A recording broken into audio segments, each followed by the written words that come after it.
Hi மக்களே, நான் பஹல்காம் தாக்குதலுக்கு பதிலடி தரும் விதமாக ஆப்ரேஷன் சிந்தூர் என்ற பேரில் பாகிஸ்தானில் உள்ள பயங்கரவாத முகாமெல்லாம் அடித்து நொறுக்கணும். அப்போ கூட நம்ம மக்களையோ பாகிஸ்தான் இராணுவ தளவாடங்களையோ தாக்கலை, அங்கே உள்ள 9 பயங்கரவாத முகாம்களை தான் தாக்கணும் என்ன நம்ம இந்தியாவும் உலக நாடுகளுக்கு ஆதாரத்தோட ப்ரூஃபும் பண்ணுச்சு.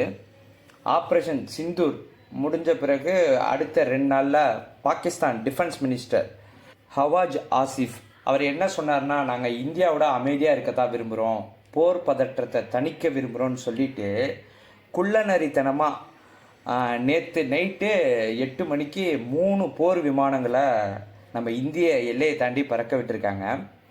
அந்த பாகிஸ்தானோட விமானம் F-16 JF-70 இந்த விமானத்தை இந்தியா வானத்திலே வச்சு தகர்த்து எரிஞ்சிருச்சு. அது மட்டும் இல்லாமல் அவங்க குறி வச்சது எல்லாமே பார்த்திங்கன்னா அப்பாவி மக்களையும் ராஜஸ்தானில் உள்ள ஏர்பேஸ், இந்தியாவோட ஏர்பேஸையும் அவங்க குறி வச்சிருக்கிறாங்க. எல்லையில் இருக்கிற அப்பாவி மக்களையும் தாக்கணும்னு தான் அவங்களோட இலக்கே.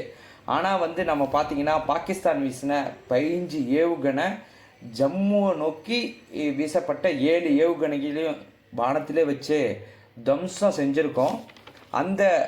அத்தனை ஏவுகணையும் அடித்து நொறுக்கியது S-400 சுதர்சன் சக்ரா என்ற ஏர் டிஃபென்ஸ் சிஸ்டத்தை வச்சு நம்ம அடிச்சிருக்கோம். இந்த எக்யூப்மெண்ட் பார்த்திங்கன்னா 600 கிலோமீட்டர் தொலைவிலேயே வர்ற ட்ரோன், எதிரி நாட்டு விமானம் எல்லாத்தையும் ஃபைண்ட் அவுட் பண்ணிடும்.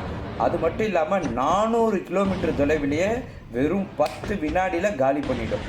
எதிரிகளின் விமானங்களை எந்த விமானமாக இருந்தாலும் தகர்த்து எறிஞ்சிரும். அது மட்டும் இல்லாமல் பேக் டு பேக் 385 ஏவுகணையில் இதனால் வானத்திலே வச்சு பஸ்மமாக்க முடியும். இப்படி ஒரு பவர்ஃபுல் ஆயுதம் தான் S-400 சுதர்சன் சக்ரா.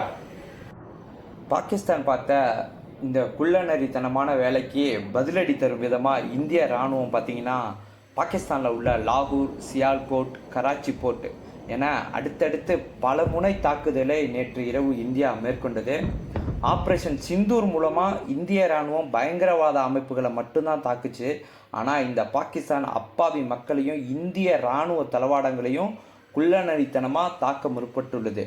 பாகிஸ்தான் செய்த குள்ளநரித்தனமான தாக்குதலுக்கு இந்தியா புலிப்பாய்ச்சலோட தக்க பதிலடி கொடுத்துருக்குன்னே சொல்லலாம்.